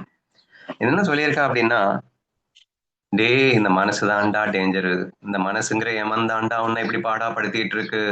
ஆரம்பத்துல இருந்தே சொல்லிட்டா, எடுப்புலயே கற்பனையில இருந்து தான் ஆரம்பிச்சா. அதான் அந்த ஃபீலிங்கை வந்து அழகா கொட்டுறாங்க. It is the restless mind that plays tricks. Meanwhile, poor living beings suffer in the cycle of worldly existence. இந்த அடங்காத மனமே விளையாட்டுகளை காட்டுகிறது. பாவம் மற்ற உயிர்கள் இந்த உலக சூழலிலே சிக்கி தவிக்கின்றன. பாவம் மற்ற உயிர்கள்னா பொதுவா எல்லாருமே இந்த மாதிரி இதுலதான் சிக்கிட்டு அந்த மனசுல சிக்கிறதுனால கஷ்டப்படுறாங்க அப்படிங்கிற வேதனையை வந்து வெளிப்படுத்துறா. சரி, இப்போ அவளுடைய அந்த ஆதங்கம் என்னன்னா, இந்த ஃபர்ஸ்ட்ல இருந்தே கவனிங்களேன். வெரி ஃபர்ஸ்ட் இந்த கற்பனைக்கு என்ன காரணம்? மனசு. ஆர்குமெண்ட்டுக்கு என்ன காரணம்? மனசு. பின்வெளிகளை உணராம போனதுக்கு என்ன காரணம்? மனசு. சோ உன்னுடைய இந்த ego and likes and dislikes அப்படிங்கிறது, இந்த மனம் அப்படிங்கிறது உண்மையான நீ நம்பினே இல்லையா? இந்த உலகத்தை உண்மையான நீ நம்பினே இல்லையா? அங்க ஆரம்பிச்சது வில்லங்கம். அங்க இருந்து நீ உன்னுடைய கற்பனையை ராங் ரூட்ல எடுத்துட்டு போன, உன்னுடைய ஆர்கியூமெண்ட் ராங் ரூட் எடுத்துட்டு போன, உன்னுடைய கான்சிக்வன்சஸை தப்பா புரிஞ்சுக்கிட்ட. இது எல்லாமே நடக்கிறதுக்கு எது காரணமா இருந்தது அப்படின்னா, உன்னுடைய மனம் காரணமா இருக்கிறது அல்லது உன்னுடைய எண்ணங்கள் காரணமா இருந்தன. சரியா? அப்ப எண்ணங்கள்ன்றது டோட்டலா தப்புன்னு சொல்ல வரீங்களா? தப்புன்னு இல்ல. நீ உலகத்தை உண்மையான நம்புனதுனாலையும் அந்த அறியாமையினாலையும் இந்த எண்ணங்கள் எல்லாமே பயங்கர டேஞ்சரஸா இப்ப இருக்கு. அப்ப எண்ணத்தை வச்சுக்கிட்டு சந்தோஷமா வாழணுன்றதுக்காக தான் இந்த உலகத்தையே படைச்சிருக்கான் இறைவன். ஏன் நீயே தானே இந்த உலகமா விரிஞ்சிருக்க? எதுக்காக? என்ன உன்னையே நீ அசிங்கப்படுத்திக்கிறதுக்காகவா? கஷ்டப்படுத்திக்கிறதுக்காகவா? உன்னோட நீ ஆனந்தமா விளையாடணுன்றதுக்காக உருவாக்கப்பட்ட உலகம் தான் இது. இந்த உலகத்துல உட்காந்து அழணுன்றதுக்காகவோ அல்ல இந்த உலகத்தையே வேணான்னு ஒதுக்கிட்டு போகன்றதுக்காகவோ இந்த மனசையே நிர்மூலப்படுத்தி விடு, சமாதியில் ஆழ்ந்து கொள் அப்படிங்கிறதுக்காகவோ படைக்கப்பட்ட உலகம் அல்ல. இந்த உலகத்தை நீயாகவே இருக்கின்ற இந்த உலகத்தை ஆனந்தமாக என்ன டவுட் அனுபவிக்கிறதுக்காக தான் இந்த படைப்பு இங்கே படைக்கப்பட்டிருக்கின்றது அப்படிங்கிறதுல ஒன்றும் டவுட்டே கிடையாது. சரியா? ஆனா அன்பார்ச்சுனேட்லி நீ அந்த ஈகோல சிக்கினதுனால, நீ லைக்ஸ்ல சிக்கினதுனால இப்போ என்ன ஆயிடுச்சு அப்படின்னா, ஃபர்ஸ்ட்ல இருந்து அந்த 3 பாயிண்ட்ஸ் அப்படியே நீங்க இமேஜின் பண்ணுங்க. கற்பனை, தப்பான கற்பனைக்கு காரணம் உன் மைண்ட் உன்னை ஏமாத்திட்டு இருக்குடா. டேய் ப்ளீஸ் டா, புரிஞ்சுக்கூடா, நீ தான்டா எல்லாமா இருக்க. விளையாடுறதுக்காக நீயே உலகமா வந்தடா, நீயே தான்டா எல்லாரும். ஆனா அது இல்லைன்னு உன் மனசு உன்னை ஏமாத்திட்டு இருக்குடா. உன் கற்பனையை உண்மை என்று நம்பிய காரணத்தினால் உன் மனமே உன்னை ஏமாற்றி கொண்டிருக்கிறது. இட்ஸ் ட்ரிக்கிங்னா என்ன? ஏமாற்றுகிறதுன்னு அர்த்தம். உன் மனசு தான்டா உன்னை ஏமாத்திட்டு இருக்குது. ப்ளீஸ் புரிஞ்சுக்கோ. ஏன்னா சம்மன் ஏமாத்துறான் அப்படின்னு சொன்னா ஈஸியா நம்ம வந்து புரிய வச்சிடலாங்க. ஒருத்தன் வந்து இன்னொருத்தனை ஏமாத்திட்டு இருக்கான் அப்படின்னு சொன்னா ஈஸியா ஆதாரத்தை காட்டி, டே அவன் உண்மை இல்லாதடா, அவன் வந்து பொய் சொல்லிட்டு இருக்கான்டா அப்படின்னு சொன்னா நம்பித்தானே ஆகணும். ஆனா உன் மனசே உன்னை ஏமாத்திட்டு இருக்கு அப்படின்னா நான் என்ன ஆதாரத்தை காட்டுவேன்? அதை செமையா ட்ரிக் பண்ணி வேற ஏமாத்திட்டு இருக்கு. நீ அக்கா ஈகோல லைக்ஸ் அண்ட் டிஸ்லைக்ஸ்ல இருக்க, ஆனா லவ்ல இருக்கேன்னு சொல்லிட்டு ஒரு ஆர்கியூ பண்ணி ஏமாத்திட்டு இருக்கு அப்படின்னு சொன்னா அந்த மாதிரி ட்ரிக் பண்ணிட்டு இருக்கும் போது எப்படி வந்து நான் காப்பாத்துறது?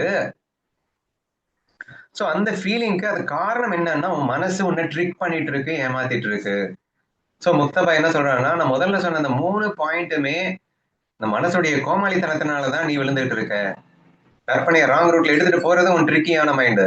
ஆர்கியூமெண்ட் வேற டைரக்ஷன்ல கொண்டு போறது உன் ட்ரிக்கியான மைண்டு. கான்சிக்வன்சஸ் அப்பட்டமா தெரிஞ்சிருந்தும் கூட அந்த கான்சிக்வன்ஸ்னால எனக்கு எதுவுமே ஆகாதுன்னு திமிர்த்தனமா பேசிட்டு இருக்கிறது உன் ட்ரிக்கியான மைண்டு. அந்த ட்ரிக்கியான மைண்டை நம்பாத. It is the mind which is killing you, please don't believe in it அப்படிங்கிற அந்த ஆதங்கத்தை மிக அழகாக இங்கே வெளிப்படுத்துகிறார். அதை இன்னொரு ஆதங்கமும் சேர்த்து வைக்கிறார். இந்த மனசுங்கிறதுல ஏமாத்தி இந்த ஒட்டுமொத்த பூதங்கள், அதாவது உலகமே இந்த மனசு ட்ரிக்கி பண்றதுலதான் ஏமாந்திட்டு செத்துக்கிட்டு இருக்கு. நீயும் அப்படியே ஆயிடாத. So what kind of feel which Muktabai has for us. Imagine பண்ணி பாருங்க, டே மனசுங்கிறது நீ சந்தோஷமா வாழ்றதுக்காக உன் ஆனந்தத்தை, உன் சச்சிதானந்தத்தை, இருக்கின்ற பேரானந்தத்தை டிஃப்ரெண்டா எக்ஸ்பிரஸ் பண்ணி மகிழ்வதற்காக தான் இந்த உலகத்துல வந்தியே தவிர, இந்த உலகத்துல அடிமையாயிட்டு அது ஏதோ ஒரு சுகத்தை கொடுக்கும் அதுக்காக நான் வாழ்ந்துட்டு இருக்கேன்னு ஒண்ணு அப்படி மாத்திக்கிறதுக்காக படைக்கப்பட்டதல்ல உலகம். உன்னால் உருவாக்கப்பட்ட உலகம், நீ படைத்த உலகம்.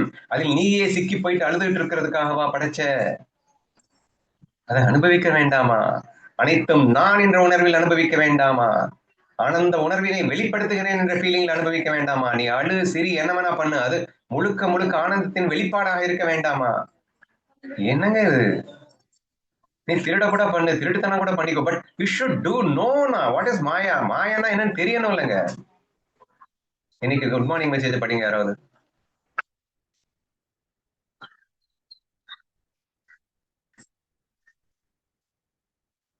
Every day I am writing this highest knowledge. ஏதாவது ஒன்னாவது ஒரு கிளிக் ஆகக்கூடாதா அப்படிங்கிற ஒரு ஃபீலிங்ல தான் நம்ம அதை எழுதிக்கிட்டே இருக்கோம். ஐ திங்க் இது ரிலேட்டடா வந்த மாதிரி எனக்கு தோணுச்சு. எடுத்தாச்சா?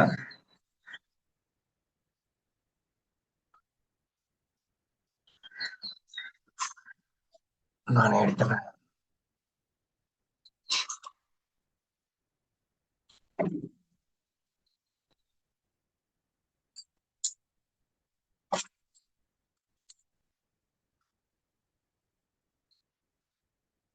சரி, என்ன சொல்லியிருக்கேன்? மாயையின் பிடியில் சிக்குதல் என்றால் என்ன? அப்படியே இன்னைக்கு டாபிக் தான். எல்லாமே ஆட்டோமேட்டிக்கா முக்தாபாய் கொடுக்குறார். அதுக்கு என்ன பதில் சொல்றோம்? மாறிக்கொண்டே இருக்கும் மனதின் எண்ணங்களால் உருவாக்கப்பட்ட தோற்றத்தை உண்மை என்று நம்புவதும் பொய்யை உண்மையாகவும் எடுத்துக்கொள்வதே மாயையின் பிடியில் சிக்குதல் ஆகும். உண்மையை உள்ளவாறு பார்த்தால் மாயை நம்மை ஒன்றும் செய்யாது. இந்த மாயா மாயான்ற இடத்துல மனசுன்னு போடுங்க. மனசுக்கும் மாயாக்கும் டிஃபரன்ஸ் எல்லாம் கிடையாதுங்க. சரியா? மனசின் பிடியில் சிக்குதல் என்றால் என்ன கேள்வி கேட்கிறோம். அதுக்கு பதில் என்ன? மாறிக்கொண்டே இருக்கும் மனதின் எண்ணங்களால் உருவாக்கப்பட்ட தோற்றத்தை, இந்த உலகம்ன்ற தோற்றத்தை, உன் மனசால் உருவாக்கப்பட்ட இந்த வெறும் தோற்றத்தை, நீயே உன் மனம் எனும் மாயையால் உலகமாக விரிந்திருக்கின்றாய் என்ற இந்த தோற்றத்தை உண்மை என்று நம்புவதும் பொய்யை உண்மையாகவும் எடுத்துக்கொள்வதே. அப்போ இதெல்லாம் சும்மா நாச்சுக்கும் பண்ணுக்காக, கேமுக்காக நீ படைத்த இந்த உலகத்தை உண்மை என்று நீ எடுத்துக்கொள்கிறாய் அல்லவா? அப்படி நீ பொய்யை உண்மை என்று நம்புவதும் உன் மனதில் நீயே சிக்கிக்கிட்டேன்னு அர்த்தம். மனதின் பிடியில் சிக்குதல் என்றால் இதன்தான் அர்த்தம். உண்மையை உள்ளவாறு பார்த்தால் அப்படின்னா நீ யாருன்னு நீ புரிஞ்சுக்கிட்டு இந்த உலகமே நான் தான் நீ பார்க்க முடிஞ்சாதான் அந்த முழுமையான ஒன்னஸ் ஃபீல் உன்னால இருக்க முடிஞ்சா. மனசு யூஸ் பண்ணிக்க வேணாங்களே, ஆனா எக்ஸ்ட்ரீம் ஒன்னஸ் ஃபீல் இருந்து கொண்டு நீ யூஸ் பண்ணிக்கிட்ட அப்படின்னா இந்த மாயை ஒன்றுமே உன்னை செய்யாது, இந்த மனசு உன்னை ஒன்றுமே செய்யாது என்று மிக தெளிவாக இந்த மெசேஜ் நமக்கு சுட்டி காட்டுகிறது. இதைத்தானே அந்த முக்தாபாய் மிகவும் ஆதங்கத்தோடு நம்மிடம் சொல்லிக் கொண்டிருக்கிறாள் என்பதை நீங்கள் உணர முயற்சி செய்யுங்கள் அப்படிங்கிறான். சரியா? நம்ம பேக் டு அங்க போயிடலாம்.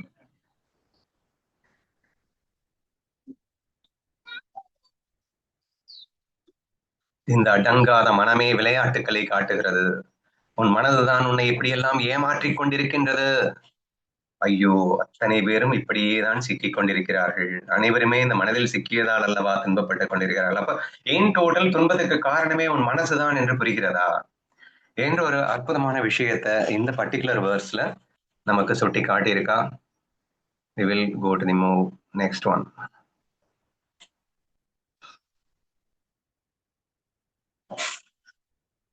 அவகி ஈஸ்வராட்சி கரணி காய தேத்தே கேலே கோனே. ஐயோ, செம்மையான லைன்ஸ் பா. Everything that happens is the doing of the divine. What can any individual truly came to have done? டேய், கொஞ்சமாவது கிருஷ்ணா ஃபீல்ன்றது உனக்கு இருக்கா இல்லையா? நான் ஒரு மண்ணும் கிடையாது, எல்லாம் ஈஸ்வரன் செயல் அப்படிங்கறத புரிஞ்சா கூட லூசுத்தனமா இப்படி உட்காந்து நீ அழுதுட்டு இருப்பியா அப்படிங்கிற அந்த பாயிண்ட்டுக்கு வந்துருங்க. நடப்பவை அனைத்தும் அந்த இறைவனின் செயலே என்பதை மறந்தாயோ? இதில் எந்த ஒரு மனிதனும் நான் செய்தேன் என்று எதையும் சொல்லிவிட முடியாது என்பதையும் மறந்தாயோ? அதாவதுங்க, கடவுள் நம்பிக்கை, கடவுள்னு ஒருத்தன் இருக்கான், பரபிரம்மம் ஈஸ்வர சைத்தன்யமாகவும் ஜீவ சைத்தன்யமாகவும் மாறி இருக்கின்றது. இங்கே ஈஸ்வர சைதன்யமும் மாயை தான், இந்த ஜீவ சைதன்யமும் மாயை தான். அந்த பிரம்மே தான் இங்கே மாயையாக இரண்டாக வந்திருக்கிறது. இப்போ இந்த மாயையில இந்த மாதிரி நம்ம லூசுத்தனம் பண்ணுவோம் அப்படிங்கிறதுக்காகவே நாமே ஒரு ஏற்பாடோட தான் வந்திருக்கோம். சரியா? ஈஸ்வர சைதன்யத்தின் கீழே தான் நாம் வாழ முடியும் அப்படிங்கிற ஒரு ஸ்பெஷல் ஏற்பாடோட வந்திருக்கோம். ஈஸ்வரன் என்பவன் எக்ஸ்ட்ரீம் லவ்வோட மட்டுமே இருப்பவன். அந்த அன்பில் கருணையில் அவன் கட்டுப்பாட்டில் வாழ்பவன் தான் இந்த ஜீவனாக வர வேண்டும் என்று இந்த நம்ம கற்பனையிலேயே செம ஏற்பாடோட தான் நம்ம வந்திருக்கோம் இல்லையா? இப்ப வந்துட்டோம்ல, தெரியுது இல்ல, தெரிஞ்சதுன்னா என்ன பண்ணணும்? நம்ம தப்பு பண்ணிடக்கூடாதுன்னா என்ன பண்ணணும்னா 100% அவன் மேல நம்பிக்கையோட இருக்கணும்ல, அவன்கிட்ட சரணாகதியாக இருக்கணும்ல, அவனை புரிஞ்சுக்கணும்ல, அவன் கட்டுப்பாட்டுல தான் நான் இருக்கேன்னு தெரியணும்ல. ஒண்ணு. ரெண்டாவது, அந்த ஈஸ்வரன் எதை செய்தாலும் என் நன்மைக்கே மட்டும்தான் செய்வான், தெரிஞ்சுக்கணும்ல. Whatever happens it is good for.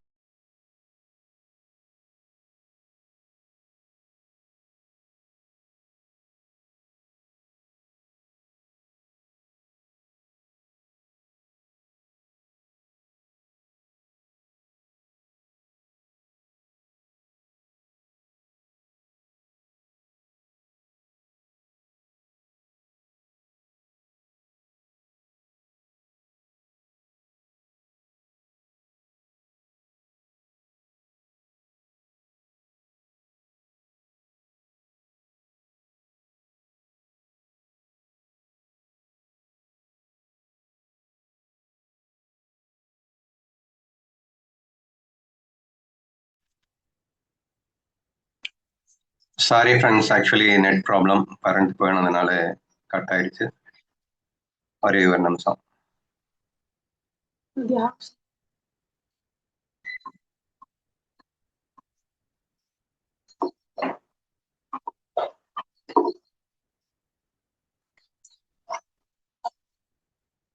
Okay, so I think 5வது தானே படிச்சுட்டு இருக்கோம். யா, நடப்பவை அனைத்தும் அந்த இறைவனின் செயலே அப்படிங்கிற விஷயத்தை பத்தி நம்ம பேசிட்டு இருந்தோம். இறைவனின் அனுமதியின்றி எதுவுமே நடக்காது என்பதை அனைவரும் அறிவர். அவன் கட்டுப்பாட்டின் கீழ் தான் இந்த உலகம் இயங்கிக் கொண்டிருக்கிறது என்பதையும் அறிவர். நாம் எண்ணங்களை உற்பத்தி செய்தால் போதும், அந்த எண்ணங்களை அவன் தான் நிறைவேற்றி தருகிறான் என்பதையும் அறிவர். அப்போ எது நடந்தாலும் அவன் அனுமதியோடு நடக்கின்றது என்ற அந்த உண்மை உனக்கு புரிந்திருந்தால், உலகமே அகங்காரத்துல இருக்குன்னு கூட நம்பிட்டு போடா. ஆனா அந்த இறைவன் அன்பே உருவானானவன் அல்லவா, உன் நன்மைக்காகவே உனக்காகவே வாழ்ந்து கொண்டிருப்பவன் அல்லவா. நீ இப்படி லூசுத்தனமா மாயில சிக்கிட்டா கூட உன்னை வந்து ப்ராப்பரா கொண்டு போயிட்டு ட்ராக் பண்ணி அந்த கர்ம பல தாதாவாக இருந்து கொண்டு உன்னை கரையேற்றும் வல்லவன் அல்லவா. அதையாவது ஏன்டா மிஸ் பண்ற? If you missed in your own mind அப்படின்னா, don't miss in your own மைண்டுக்குள்ள ஒரு இறை மனம் இருக்கின்றது, இறைவனே இருக்கின்றான், உனக்குள் அந்தரியாமியாக அவன் இருக்கின்றான், அவன் உன்னை காத்து ரட்சிப்பதற்காகவே இருக்கின்றான். அவனையே மறக்கிற? சோ ஈகோல நீ சிக்கி நீ கஷ்டப்படும் போது குறைஞ்சபட்சம் அவனை நினைக்க கூடாதா?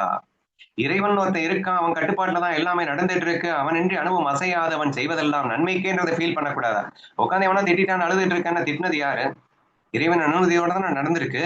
இப்போ உன்னுடைய ப்ரோக்ராம்ல அது இருக்குன்றதுனாலதான் அவன் நடத்தி காட்டுறான். இங்க அல்றதுக்கு ஒண்ணுமே இல்லடா, நீயும் அவனும் ஒண்ணுதான்டா, இந்த மாயான்னு புரிஞ்சுக்கொன்றதுக்கு உணர்த்துறதுக்கு தானே இந்த லீலைகளை அவன் பண்ணி கொண்டிருக்கின்றான் என்று சிந்தித்தால் கூட நீ இதுல இருந்து வெளியே வந்துடலாமே. சோ அந்த மனம் என்ற ஒரு மோசமான புதைகுழியிலே சிக்கிக் கொண்டிருக்கின்றாயே, அதே மனசிற்குள் தெய்வம் என்று ஒன்று இருக்கின்றதே, அதற்கு பின்னால் நீ செல்லக்கூடாதா? அந்த இறைவனுக்கு பின்னால் நீ சென்று விடக் கூடாதா?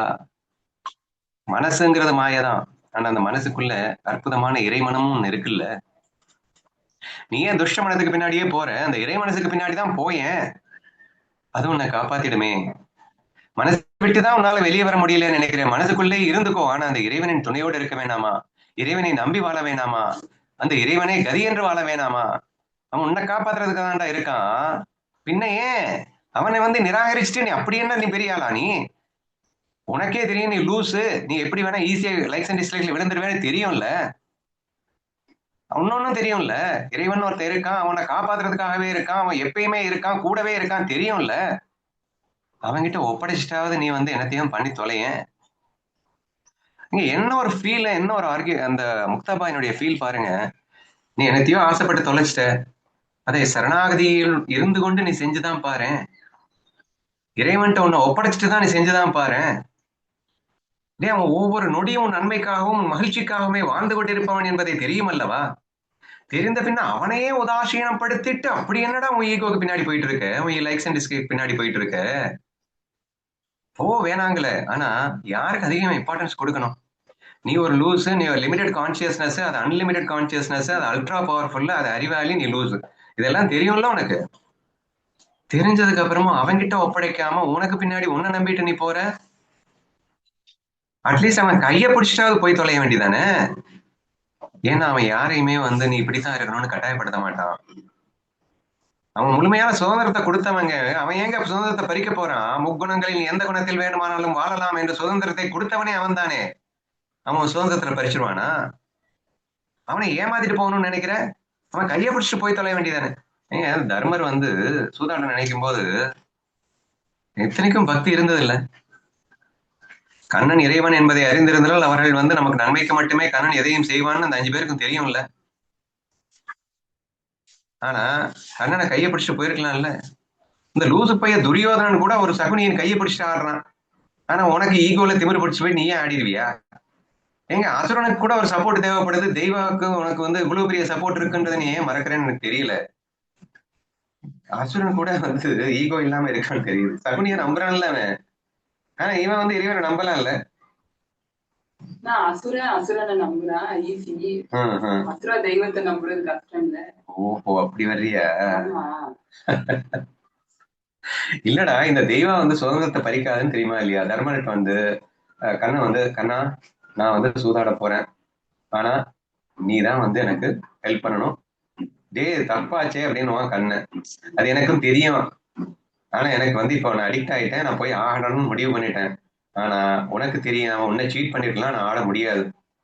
உன் துணையை வச்சுக்கிட்டு தான் நான் ஆட போறேன், உன் கையை பிடிச்சுக்கிட்டு தான் நான் ஆட போறேன் அப்படின்னு அவன் கையை பிடிச்சிட்டு ஆடி இருக்கலாமே. அவன் வந்து நான் மாட்டேன் நான் சொல்லிட்டு போறான். இல்ல அவங்க வந்து நான் அசுரா அப்படின்னு தெரிஞ்சதுன்னா தெய்வம் கிட்ட போய் அப்படி கேட்டுருவாங்க. நான் அசுரா இல்ல நானே தெய்வம் நானே ஞானி அப்படி நினைச்சிட்டு இருந்தா எப்படி தெய்வாட்ட போய் கேட்பாங்க? ஓ, அப்படி வேணும் இருக்கோ உங்களுக்கு. ஏன் அவங்களுக்கு தெரியும்லடா, கண்ணன் வந்து எவ்வளவு பெரிய ஆளு, அவங்க இறைவன் நமக்கு நன்மை மட்டுமே பண்ணுவான்னு அவங்களுக்கு தெரியும்ல. கண்ணன் வந்து நல்லவன், இறைவன், நன்மை மட்டுமே பண்ணுவான். ஆனா இதுக்கெல்லாம் கண்ணன் ஆயக்கப்பட்டு வர மாட்டான். ஏன்னா இப்ப கண்ணன் கிட்ட நல்ல பேரும் எடுத்துடணும், கண்ணை ஒண்ணும் சொல்லிடக்கூடாது, அதே சமயம் நான் சூதாடிடணும் அப்படின்னு நினைச்சிட்டு அவர் எப்படின்னா கேட்க முடியும். ஆனா இப்ப நீங்களே வந்து உங்ககிட்ட ஓப்பனா சொல்லிட்டு இல்ல எனக்கு வேணும் அப்படி எனக்கு இல்லைன்னா இந்த தடவை ப்ளீஸ்னா எக்ஸ்கியூஸ் பண்ணுங்க, இந்த ஒரு தடவை கொடுங்க அப்படின்னா நீங்க சரின்னு சொல்லிடுவீங்க. அதுக்கப்புறம் கில்ட்டி வந்து திருந்திடலாம். நான் வந்து சொல்லாம சாப்பிட்டுட்டா நான் எப்படி நான் திருந்துவேன்? சோ எவ்வளவு ஒரு லூஸ்தனமா நம்ம வாழ்றோம்னு புரியுதாமா? ஏண்டா, இறைவன் உன் கூடவே இருக்கான், உன்னை காப்பாத்துறதுக்காக அவன் காத்திருக்கான், 2 கைகளையும் நீட்டி வாடா வாடான்னு கூப்பிட்டு இருக்கான். அவனை ஏமாத்திட்டு நீ வந்து சாதிக்கணும்னு நினைக்கிறே இல்ல. அவனை ஏமாத்தினா நீ படுகொலியில தானே விழுவ. உன்னை காப்பாத்துறவனே நீ ஏமாத்தணும்னு நினைக்கிறேன்னா எவ்வளவு பெரிய லூசா நம்ம வாழ்ந்துட்டு இருக்கோம்னு புரியுதா? சோ அந்த ஆதங்கத்தை தான் வைக்கிற நாளாவது. சரி, உன் மைண்டு தான் கரெக்ட் ஆயிடுச்சு விடு. மைண்ட் கரெக்ட் ஆனதுனால நீ லூஸ் மாதிரி இமேஜின் பண்ற, நீ லூஸ் மாதிரி ஆர்கியூ பண்ற. அடுத்து என்ன பாயிண்ட் மறந்துச்சு? மனசே உன்னை ஏமாத்திட்டு இருக்கு, ட்ரிக்கி பண்ணிட்டு இருக்கு. உன் மனசுதான் இப்படி ஆயிடுச்சு விடு. அந்த மனசை காப்பாத்துறதுதான் அவன் கூடவே ஒருத்தர் இருக்கான்ல, அவனை நம்பி தொலைய வேண்டிதானே. அவனை ஏன் மறக்கிற? நடப்பவை அனைத்தும் இந்த இறைவன் செயலே என்பதை மறக்கலாமா? உன் உள்ளிருந்து உன்னை ஆட்டுபவன் அவன் என்பதை மறக்கலாமா? எந்த ஒரு மனிதனும் நான் செய்தேன் என்று எதை சொல்லிவிட முடியும்னு கேட்கிற. காய் தேத்தே கேலே கோனே. ஒரு மண்ணு, நீ அவர் என்னமோ சொல்லுவார் இல்ல வடிவேலு மாதிரி, ஒரு ஆணியையும் நம்மளால பிடுங்க முடியாது. எல்லாம் அவன் நினைக்கிறதுதான் நடக்கும். இதுல தெனாவட்டா நம்ம டைலாக் சார் பேசிக்கிறது, நான் எல்லாம் ஒண்ணும் விழமாட்டேன், நான் எல்லாம் வந்து நீ விழமாட்டேன், நானே சொல்ல மாட்டேன்டா, எப்ப என்ன நடக்கும்னு எனக்கே தெரியாதுடா, விழமாட்டேன் என்னத்த ஸ்ட்ராங்கா பேசிட்டு இருக்க. விழுந்தாலும் விழலைன்னாலும் சந்தோஷமா இருக்கிறதுக்கு மட்டும்தான் கண்ணன் கீதையில கேரண்டி கொடுத்திருக்கான். எப்ப என்ன நடக்கும்னு உலகத்துல எவனுக்குமே தெரியாது. இந்த லூசுத்தனமான பேச்செல்லாம் நிப்பாட்டு அப்படின்னு சொல்ல வேண்டியதா இருக்கா இல்லையா? So therefore please try to understand it very carefully. நடப்பவை அனைத்தும் அந்த இறைவன் செயலேங்கிறதையாவது நம்பக்கூடாதா? அவன் அன்றி அணுவும் அசையாதன்னு நம்பக்கூடாதா? அவன் எனக்காகவே வாழ்கின்றான், அவன் என் நன்மைக்கே செய்வான்றதை நம்பக்கூடாதா? அவன் கிட்டதான் கொஞ்சம் ஒப்படைச்சிட்டு தான் உங்க வேலையை பாருங்களேன். அப்ப பண்றீங்க, அவன் கையை பிடிச்சிட்டு தான் பண்ணுங்களேன். அவன் என்னதான் சொல்ல போறான் அவங்கள? உங்க சந்தோஷத்தை பார்த்து அவன் சந்தோஷம் தானே பட போறான். ஏன்னா இந்த அற்புதமான வரிகளை இந்த 5வது வெர்ஸ்ல முக்தாபாய் தெரிவித்திருக்கின்றாள். இனி ஃபைனலா உன்ஹா சுத்த மார்க தரா தேவுகட ஞானேஸ்வரா. Once again, embrace the pure path of truth. Oh, Dhyaneshwar, please open the door. மீண்டும் அந்த தூய வழியை நல்வழியை பின்பற்றுங்கள்.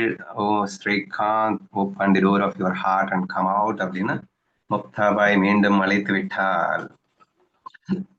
இவ்வளவு நேரம் சொன்னதனுடைய ஒட்டுமொத்த சாரம் தான் இந்த ஒரு வரியில அழகா அடக்கியிருக்கா. இப்ப நான் உன்னுடைய சுத்த மார்க்கம் அப்படின்னா என்ன, எது நல்லது எது சரி அப்படின்னு தெரியாதவனா நீ, இங்க தெரியாதவனா நீ, இன்னும் உலகத்துல எல்லாத்தையும் சேர்த்து நமக்கு தான் சொல்லிட்டு இருக்கா. நீங்க பாட்டு ஞானதேவருக்கு எல்லாம் தெரியுதுன்னு நினைச்சிடாதீங்க. நமக்கு தெரியாதது என்னங்க இருக்கு, நமக்கு நல்லா தெரியுங்க எது சரி எது தப்புன்னு, தெரிஞ்சுதானங்க பண்ணிட்டு இருக்கோம். அதனால அவ கேக்குறா, சுத்த வழியில போக மாட்டியா? உனக்கு எது சுத்த வழி எது அசுத்த வழின்னு உனக்கு நல்லா தெரியும், தெரிஞ்சிட்டே இல்ல. அப்போ இதுக்கு மேல நான் சொல்றதுக்கு என்ன இருக்கு? ஏன்னா திட்டுற அளவுக்கு திட்டியாச்சு, இதுக்கு மேல திட்டுறதுக்கு ஒண்ணு இல்லை. உன் மனசு உன்னை எப்படி எல்லாம் ஏமாத்திட்டு இருக்குன்னு ப்ரூவ் பண்ணியாச்சு. ஏமாத்திட்டு இருக்க நீ உனக்கு தெரியாதா அப்படிங்கிறதும் உனக்கு ப்ரூவ் பண்ணியாச்சு. சோ இதுக்கு மேல நான் சொல்ல வேண்டியதெல்லாம் சொல்லிட்டேன். கற்பனையால் ஏமாத்துற, ஆர்கியூ பண்ணி ஏமாத்துற, உன் மைண்டை வச்சு ட்ரிக்கி பண்ணி ஏமாத்திக்கிற, இறைவன் உன் கூடவே இருக்கான்னு தெரிஞ்சிருந்தும் அவனையே ஏமாத்துற, எல்லாம் சொல்லிட்டேன்ல. அப்ப தெரிஞ்சு போயிருச்சுல்ல, பேசாம நல்ல பாதைக்கு வந்துறேன். ஏன் மறுபடியும் அசுத்த பாதையில இருந்துகிட்டு உன்னை நீயே கஷ்டப்படுத்திட்டு இருக்க? போதுண்டா, நல்வழிக்கு வா. நல்லது எது சீயது எது என்று நீயே அறிவாய். ஆதலால் நல்வழிக்கு வந்துவிடு. உன் ஹிருதய கதவினை திறந்துவிடு. அகங்காரத்தை முற்றிலும் உடைத்து அன்பெனும் ஹிருதய கதவினை திறந்து வா. அனைத்தும் ஒன்றென்ற தத்துவத்தோடு ஆனந்தமாக வாழலாம் என்று நம்ம எல்லாம் முக்தாபாய் இருகை கொண்டு கூப்பி அழைக்கின்றாள். அவருடைய அந்த லவ்வுடைய ஃபீலிங்ஸ் இமேஜின் பண்ணி பார்த்தா எங்கேயோ இருக்கு. அந்த ஒவ்வொரு வரியிலையுமே முக்தாபாய் நம் மேல் எத்தனை அன்பு கொண்டு இந்த அளவுக்கு பேசியிருக்கிறாள் என்று மட்டும் என்னால் உணர முடிகிறது. கண்டிப்பாக அவளின் இந்த வார்த்தையோடு நாமும் கண்டிப்பாக இறைவனிடம் சரண் புகுவோம். நம் முட்டாள்தனமான ட்ரிக்கி மைண்டுக்கு பின்னாடி நாம போகக்கூடாது. முட்டாள்தனமான கற்பனைகள் செய்யக்கூடாது. தேவையற்ற ஆர்கியூமெண்ட்ஸை நீங்க செய்யக்கூடாது. அனைத்தும் எது சரி தவறு என்று புரிந்து கொண்டுள்ள நாம் இனி சரியான பாதையை நாமவே தேர்ந்தெடுத்து நாம் ஹிருதய கதவினை திறந்து ஒன்னஸ்பீலுக்குள் நுழைவோம் என்று சொல்லி இன்றைய பங்கத்தினை நிறைவு செய்கிறேன்.